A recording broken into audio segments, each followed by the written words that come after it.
What's up, everyone? Welcome back to Locked On Bucks. First episode of the new year. Happy New Year to everyone. And the Bucks started it with a big win over the New Orleans Pelicans. We're going to break that down. We're going to talk about the potential of Jrue Holiday being an all-star this year in the East. And is Giannis having an MVP caliber season? I think the answer is yes, but where does it stack up compared to some of the other stuff he's done over previous years? So we're going to hit on all that in today's show. So let's get into it.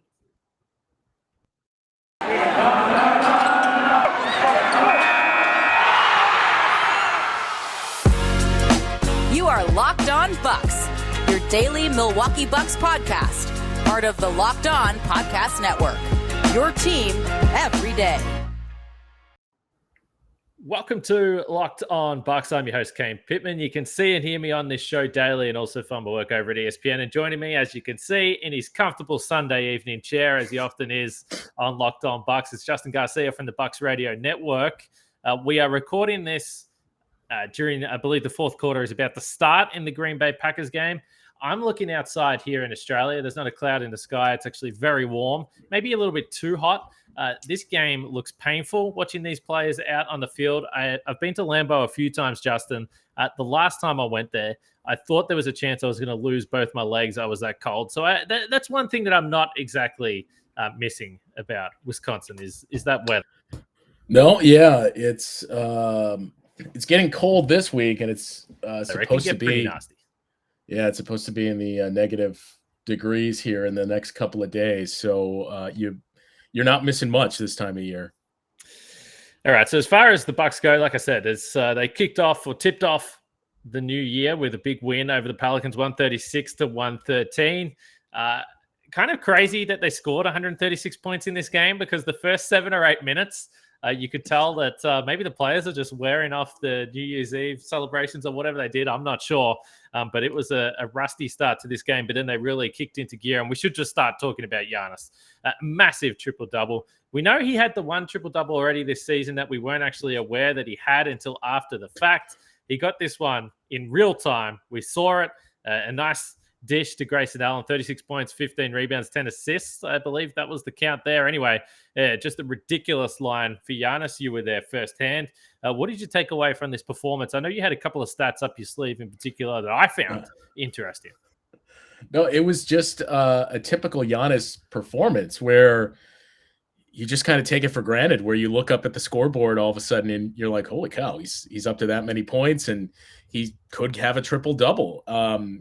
What we were talking about before we started recording, all 10 of his assists led to 3-pointers. And I mean, I would assume that has to have happened before in 75 years of the league, but still, it's still incredible. And that's probably the first time in Bucks history that has happened where you have a triple-double and all 10 assists are on threes. But just the stat line overall and how it kind of speaks to his, I guess, dominance that we take for granted.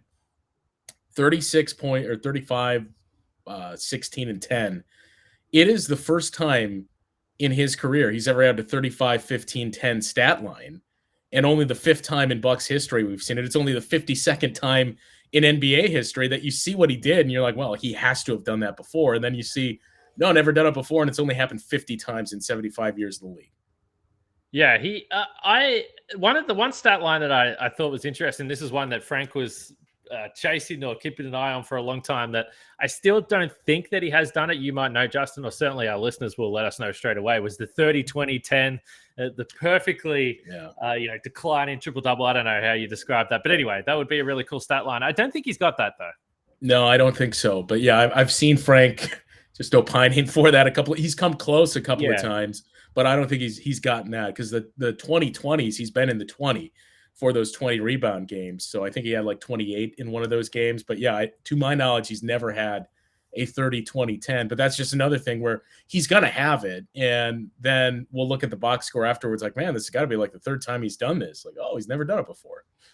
Yeah, well, just on the 10 assists all being to 3-pointers as well. And when you talk about the history of the game and how long it's been, sometimes these statistical milestones, you think, well, it would have had to have happened. But the 3-pointer, maybe not as regularly as you would have thought, because you can wipe out 50 years of that, even probably longer, where there were, even if you only go back 15, 20 years, teams were only averaging 10 total 3-point makes, if that, If that, I was going to say they're averaging like 10 attempts a game for Right. a long time. Exactly right. So that would be actually a pretty unique stat to chase up there.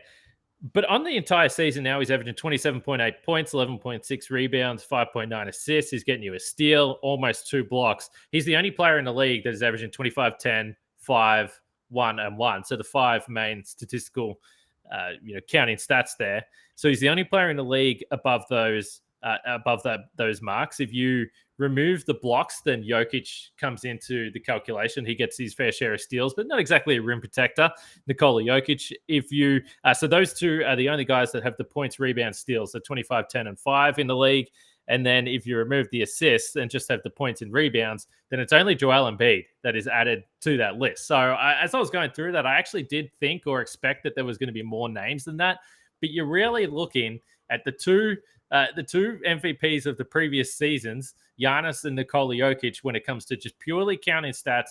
Forget about what you're watching on the floor. They're in a category completely on their own, and Giannis is actually even higher than anyone else. I mean, it's absurd to me when you talk about a 2-time MVP, and I know that there is this voter fatigue, and I know that people want you to continue to get to another level. I don't think that it's completely out of the question to suggest that he has done that if you're watching the games, but the numbers are MVP caliber, there's no doubt. Yeah, I don't know how much stock you put in the Basketball Reference MVP tracker, but it's insane right now that just in the last 24 hours, Giannis's probability there. So they put together a top 10 list of candidates, and it ranks them based on a model that Basketball Reference has built, which is based on previous voting results.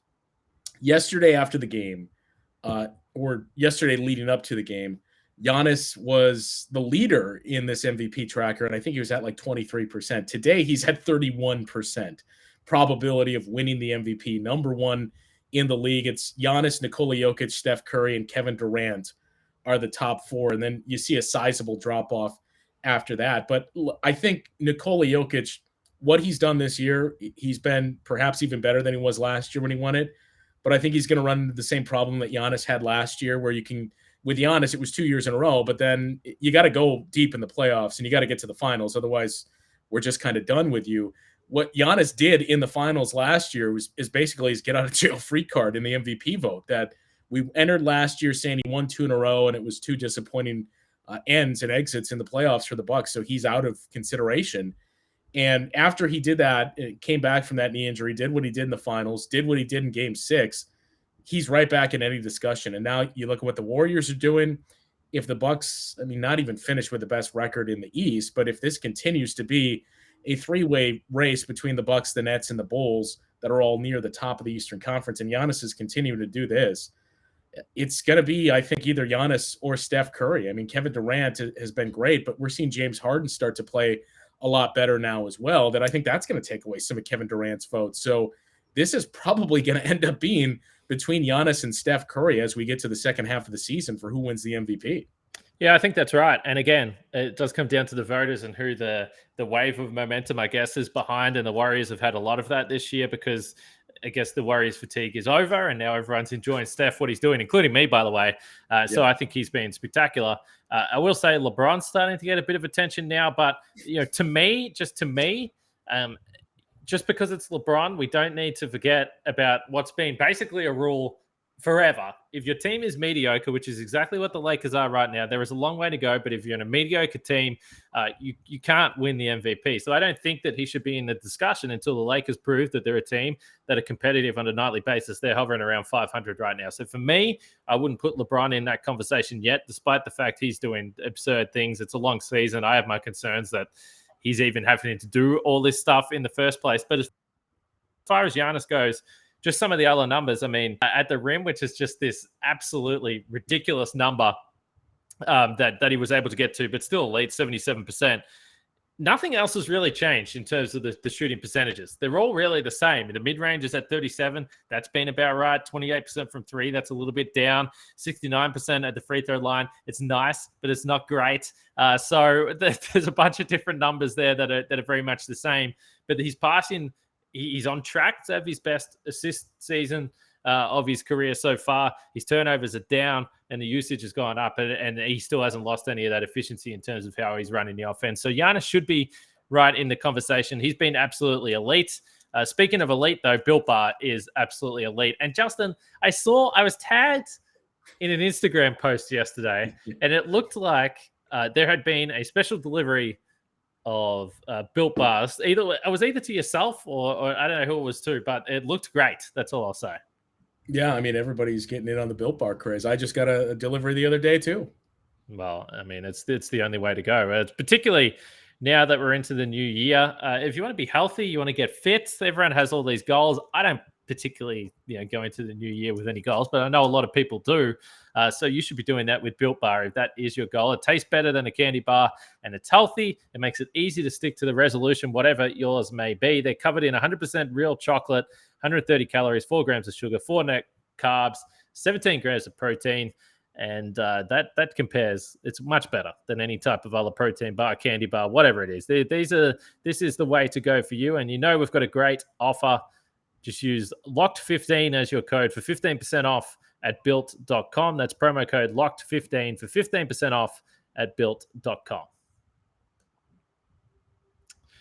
Well, I have to remind everyone about the Locked On Now podcast. And I've said this, but we do these little clips on social media. You'll see me put one up on Twitter, just a little 1-minute grab post-game, just a quick wrap-up, lead into the post-game show. The network is putting them all together. So if you wake up in the morning, you'll listen to Locked On Bucks first, obviously, but then you want to know what else happened around the NBA, you can listen to Locked On Now, and they will catch you up with everything that you need to. The other player we need to talk about is Jrue Holiday.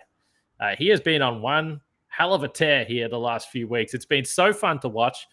Part of it has been the fact that he's kind of been forced to step up because of the absences the Bucks have had. He did that perfectly. But All-Star voting is open. Last year, I think I was pretty strong on the fact that I just couldn't see a way that he could get into the All-Star team. We thought, Chris Middleton was going to be there with the guards that were still playing in the East at that point in time. It looked difficult. But I do really think a major case for Jrue Holiday to be an All-Star. Yeah, I think, obviously the elephant in the room, too, is no Kyrie kind of opens the door a little bit for Jrue Holiday. Yeah, Ben Simmons, too. Yeah, absolutely. Those are two big fan vote getters that paved the way there. And just with what Drew's done this year. Now, last year, it was difficult on a lot of fronts. It was Jrue Holiday learning a new team and teammates. And he said himself midway through the season that, it took half the season for him to get very comfortable in that new system where guys were and what his role in that was going to be. And it took guys like Chris and Giannis telling him, hey, we need you to be the aggressive guy that takes over. So you saw that in the second half. And, we've seen it this year, as you said, quite a bit out of necessity for one. And I think just comfort as well. But you've definitely noticed this is the guy that we saw in the playoffs last year. And really, in the last 2 games of that Hawks series and in the finals, that's the version of Jrue Holiday we're getting. I feel like he has been an all-star this year. And obviously what we mentioned just a couple of seconds ago there with Kyrie and Ben Simmons, especially, that should help his case. But, he's clearly been the second best player for the Bucks this season. And, I think it's certainly a warranted case for him. And it feels like this is the year that all these things kind of fell into place for Jrue Holiday, that you had players on his own team missing some time with injuries and health and safety protocols. He had a couple of point guards out in the Eastern Conference as well. And he's put together one of the best seasons of his career. So the numbers for December, 21.3 points per game, 7.3 assists, doing that on 56, 43, and 71 shooting splits. The free throws are always a little bit iffy with Jrue. So normally hovers around the high 70s. Has been a bit below that so far this year.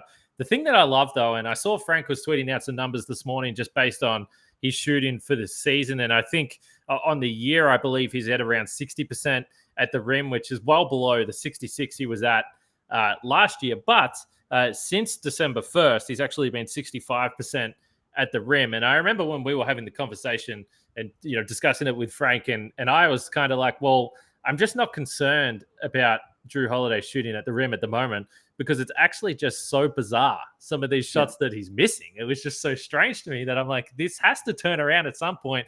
He's going to stop missing these bunnies. Maybe part of it was legs coming into the season a little bit fatigued. We know he had a bit of an injury, interrupted start as well, calf, foot, all these types of things that were bothering him. I think there was some ankle stuff in there as well. He had a number of niggles to start the year anyway, which can affect, I guess, taking off, shooting, whatever it may be. But the other, apart from the stuff at the rim, he's 61% on short mid-range shots in that span as well. And I can just picture it in my head. He puts the ball on the floor, gets to his spot, little bump, turn around, little mini fadeaway. It doesn't feel like he's ever going to miss that shot. And his touch is incredible. He gets that soft bounce on the rim, rolls around a little bit, drops in. He's got good touch around the basket, but it's been fun to see him bounce back in those areas in particular. No, it seems so automatic when he goes to that turnaround out of the post, and he has such a high arc on that shot too that it just seems so bizarre, but it goes in. It's seemingly every time. And every game, we get a chance to hear from the opposing coaches, and it was interesting because I think for the first 2 or so years, maybe even the first 3 years, the majority of Bud's early tenure, every coach that would come in, or every team that would come in, every opponent, the opposing beat writers would always ask Bud about Giannis and, what's that relationship and when did you know he was special and things along that nature. But now this year, it started to become Jrue Holiday, that the opposing teams are always asking about Jrue Holiday. And that transfers over when we hear from the opposing coaches that everybody is asked about Jrue Holiday, and especially the last game against the Pelicans because Willie Green was his teammate. And Willie Green, talking about very early on, you could just notice, I played with Jrue Holiday his rookie year in Philadelphia, and we all commented that his IQ was off the charts as a rookie, and he came in every day and wanted to get better. We all kind of noticed and talked about how he just absorbed everything, and he threw himself in the film room and just wanted to learn all aspects of the game. And midway through the season, he was our starting point guard. So you hear all these little anecdotes, and Willie Green especially talking about how, we have to be mindful of where Jrue Holiday is at all times because he's a guy that can disrupt the game. He's physical and he defends multiple positions. And now you're hearing more and more coaches say, hey, we got to make sure he doesn't go to his left because that's when he's lethal. And everybody kind of thinks, well, he must be a right-handed point guard or a right-handed guy just because you don't see Jrue Holiday taking left-handed shots. But we see when he goes in one-handed, it's always left. So Willie Green was the first to point out, hey, actually, we got to be careful about his left and make sure he doesn't get to go there. But it's just been interesting to hear all the opposing coaches and media for the opposing teams. This year, it's all been Jrue Holiday that they want to talk about and ask questions about, and hearing what every single coach has to say about Jrue Holiday and how much he is an equal part of their game plan as Giannis is. So I think one of the reasons why I want to see him have the reward of being an all-star again so much is just because he always has been kind of overlooked. And it's not that everyone knows that he's a great player. And as you pointed to in the opposition this year, maybe it's ramped up. They won the title. They're the focus of the league. But even in years gone by, whether he was playing in New Orleans, opposition players and opposition coaches would always respect him. In a lot of ways, it's kind of similar to Chris Middleton, where when we would go to pregame press conferences or whatever it may be, coaches would always be quick to say, okay, let's talk about Chris Middleton a little bit here as well. He's a guy that's an all-star caliber player. He eventually got that recognition, and I hope he does again, Chris, as well, for everything that he did last year in the postseason. But for Jrue, I just feel like it's well and truly overdue that he gets some of this kudos. I mean, he got the all-defensive team. I think he's probably a lock again for that this year, just based on everything that he has done and he's doing through this regular season. But let's get this guy an all-star jersey. It's been a long time. He probably should have deserved them previously, but it's difficult in the Western Conference. Last year was pretty stacked as well, but I think this year's the year. And he's still got plenty of basketball left in him, but there are some awards to rack up for Jrue Holiday, I think. Yeah, it was 2013, I think, was his all-star trip. So, I mean, if he gets in this year, you're closing in on a decade in between all-star berths. I mean, we talk about Mike Conley and the story that it was for him to finally get there as the commissioner's replacement last year. But for Jrue Holiday, it's kind of a similar story. If he does, in fact, get there, that, he got in very early in his career and then goes 9 years later and gets, the admiration of his peers all along the way. And it took nearly a decade, we hope, for him to get back into the all-star game. So speaking that, and we've spoken a lot about illness and the COVID protocols, over the last few weeks, just because it's been impossible to avoid. As far as the Bucks update goes, we know Thanasis went in over the weekend, so he'll still be in protocols there. Giannis was giving some advice on what Thanasis could do. Thanasis is in there for the second time, actually, so he's a veteran in his caper. Hopefully he's feeling well. But the other player that bounced back a little bit yesterday had 16 points, but he was listed as illness on the injury report a lot, which in these times, it's like, illness? Is there possibly another illness outside of COVID? Yes, there is. People can still get sick. He lost a bunch of weight, he revealed after the game last night. And you can understand if you go through something like that where you're not really sure what's wrong, you're just feeling kind of rough, kind of down, you lose a bunch of weight. It's probably a reasonable excuse that you might have a quiet week or two. He certainly did that, but it was nice to see Grayson Allen not only knocking down the threes, but doing some of the other stuff we've seen. He had a really, really nice reverse finish there on a baseline drive. So it was just cool to see him bounce back. And that's a tough thing that he obviously went through. 7 pounds, I believe, in a couple of weeks. Yeah. That's a lot.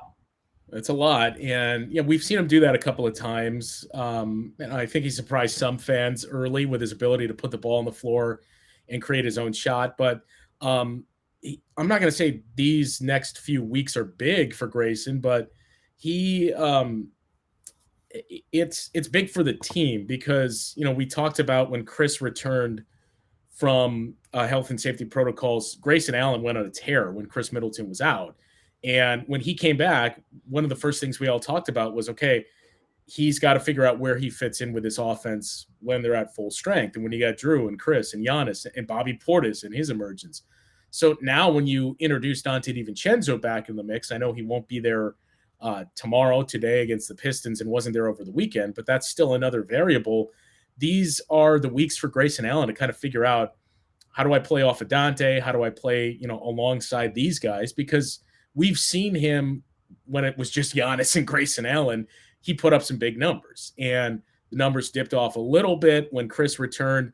But, early on in that return, he was still getting into rhythm, and it's obviously going to be very difficult for him to get that rhythm. He's not going to get anywhere near the volume he got the first month of the season. So it's just going to be big for Grayson Allen to kind of stay ready and find where he fits in this offense and how he can get some of those same looks. And it's, things that guys like Pat Connaughton and Donte himself have all kind of had to adjust to throughout the last couple of years. So these are the spots in the schedule where, this is the perfect time to figure those things out. You really have a pretty soft January. Once again, there's a big matchup at the end of the week and there's a big Bulls showdown near the end of the month, but it remains a pretty easy schedule for the Bucks through January. So these are kind of the spots where you want to have to figure those things out. So once you are, we hope, full strength and that schedule gets tougher, you've already kind of worked through some of those things. Still so strange that the Bucks have avoided their Central Division rivals, Chicago Bulls, for so long, but they're going to get closely acquainted over the next couple of months here, and then potentially in the postseason as well. Those are going to be some fun games. You mentioned Donte DiVincenzo, we should say, sprained the ankle in warmups. Just really sucks. Can we just get this guy healthy? He was about to come back. He had his stint in the protocols, came back, started doing some nice things, and then he's hurt his ankle. So we'll see what happens there. He definitely needs some luck. I guess the other thing we should bring up here, Mike Budenholzer, 400 wins, clearly has been racking them up since he came to Milwaukee as well. We know he had it's some successful seasons in Atlanta, but certainly here in Milwaukee, it's gone to the next level consistently year over year, winning a bunch of regular season games. But 400 games is a lot. And again, we always say this, but for a guy that a few months ago, let's say mid postseason run, the speculation was that out the way they did, this has been fun. And I personally enjoy seeing Bud happy, relaxed, and seemingly maybe a little less stressed than he was at one point. Well, yeah, and it was I think there's 10 active coaches that have more wins than Bud. And, early in his career, the success that he had in Atlanta, it's kind of like the whole Giannis MVP discussion that we had before, where it was like, great, but, do it when it counts. And people kind of discounted what he did with the Hawks. And I'm sure if you're Atlanta, you're like, hey, we would certainly love that success again. Yeah, they got to the conference finals last year, but it's tough to find. I mean, we've seen in Milwaukee how tough it is to find until the Bucks finally won the title last year. But still, I think it is worth pointing out how much he has had sustained success since he has been an NBA coach. And I know he's coached one more year, but the guy closest to him in wins for active coaches is Steve Kerr, who has 3 more wins than Bud. Bud's coached one more year, and Kerr had, a year and a half or 2 lean years in Golden State. But think about the pace that Steve Kerr was winning games at early in his career. And Mike Budenholzer is right there on his heels for most wins in a pretty comparable time frame of coaching career. I mean, that's the success that he's had. And winning the title last July kind of elevates him, where now people kind of say, okay, yeah, let's give him a little more credit for what he did in Atlanta. Yeah, I wasn't sure how last year was going to pan out, but certainly longtime listeners of the podcast will know that I was pretty strongly pushing the idea or the theory that, coaching for someone that sits in my chair or your chair, even though we think we watch the game closely and whatever, trying to determine the impact of coaching is such a difficult thing, and trying to determine who is a good coach and who is not a good coach. They're all made it to the NBA. All these guys are great. A lot of it is talent, and some of it is luck as well. But the one thing I will say is when you've got a coach like Mike Budenholzer that has the record that he has, the grass isn't always greener on the other side, and getting rid of someone like that just for the sake of bringing in an untried coach, which a lot of people were pushing for, to me didn't make a lot of sense. So I'm glad that they were able to get over the hump. I'm glad now that he is, somewhat secure in his job, you would have to believe, certainly for the foreseeable future. So it's cool to see for Bud, and I'm sure, he's going to be around long enough to pick up win 500, and who knows beyond there. Well, we certainly hope so anyway. I guess as we wrap it up, did you think, were you surprised that Giannis dropped a triple-double and then was wondering where I was? How much did you pay him to say that? Yeah. What did you have to give for that plug? Because that's like the 3rd time he's mentioned you. Yeah, I don't know what's going on. Someone did say, is it Cameo? It's not Cameo. I'm far too much of a tight ass to pay for that. I don't know. I think when you have a random Australian hanging around the team for a number of years, you become kind of memorable. But I tell you what, the other thing I will say, it did remind me of, because sometimes in my head, I'm like, why does this guy even remember my name? Who the hell am I for this person to remember, right? I mean, he's, Well, he is a wrestling fan, as we know, so he probably ties the two together. Well, I actually was thinking, so I read the Giannis book, the Mirror and Fate is Giannis book, actually, and there was a part in that story, and I can't remember exactly to bring the details of this, but there was a Bucks staffer or someone that was just like, I can't believe Giannis remembered my name or something like that. So it is true. So again, Justin, sometimes people will be like, what is Giannis like in real life? And I'm like, well, he is what he is in front of the camera. Exactly, There's literally no reason for him to remember my name, but just a great bloke. I don't know how else to describe it. Well, look, it's great that Giannis has name dropped you and asked where you are a couple of times, but you'll really know you made it when you get the same type of question and reaction from Bud. Because Giannis is a gregarious enough and outgoing guy where he'll joke around and do that. But when you can get Bud letting his hair down and saying, where is Kane? Why isn't Kane in the room? Then you've really made an impact. That's not going to happen. And by the way, lovely, always lovely to me, Bud, but no, I can't see that one happening at all. And as you pointed out, it's just like our friend Matt Velasquez as well. So shout out to Giannis for just being a respectful young man. And I can call him a young man. I'm actually older than him, which to me is still a little bit crazy to think about. But anyway, good on him. What a good fella. Bucks and the Pistons play tomorrow.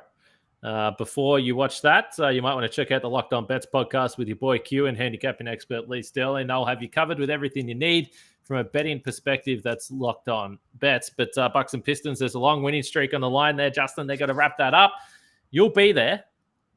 I know that the Pistons and Bucks aren't always the most exciting matchups, but find something exciting to potentially bring to the table later on in the week. How does that sound? Yeah, we'll see what Jordan Nwora can do again, and we'll see if Hamidou Diallo can continue to carry on this hot streak he's had for the Pistons. We'll see. Sadiq Bey, I think, had a game winner the other night, so shout out to the Pistons. There's been plenty of former Bucks playing for them in recent years, so we'll see. We'll see how they go tomorrow. Hopefully, the Bucks pick up another win. 6-game winning streaks, trying to extend that to 7. We'll be back post game, but for now, for Justin and myself, thanks for listening. We'll catch you guys tomorrow.